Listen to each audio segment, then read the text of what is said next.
এই জন্য আপনাদেরকে নির্দ্বিধায় বলতে পারি, আগামীর যে বাংলাদেশ আসছে দুর্নীতিমুক্ত একটা বাংলাদেশ হবে ইনশাআল্লাহ।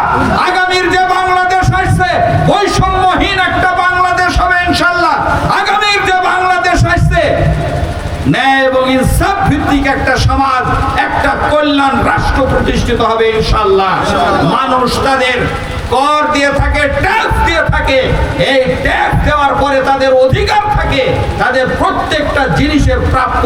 কিন্তু নেতৃস্থানীয় ব্যক্তিগণ এদেশ থেকে লুটপাট করে এদেশের সম্পদ বিদেশে পাচার করার কারণে দরিদ্র মানুষগুলা দরিদ্র সীমার নিচে অবস্থান করছে, আর তারা বিলাসবহুল জীবন যাপন করছে। দেশের বাইরে যে দেখছেন না, এই জন্য প্রিয় ভাইরা, আমরা ন্যায় এবং ইনসাফ ভিত্তিক একটা সমাজ গড়ার লক্ষ্যে আগামী দিন আমরা প্রচেষ্টা চালিয়ে যাচ্ছি। আমাদের এই কথার উপরে আপনারা আস্থা রাখতে পারেন ইনশাআল্লাহ।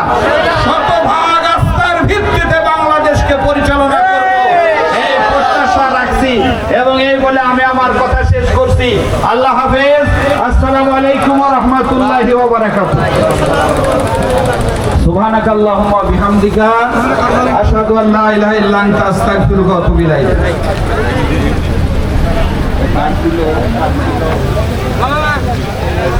আলহামদুলিল্লাহ, অসংখ্য ধন্যবাদ আমাদের প্রিয় রাহবারকে।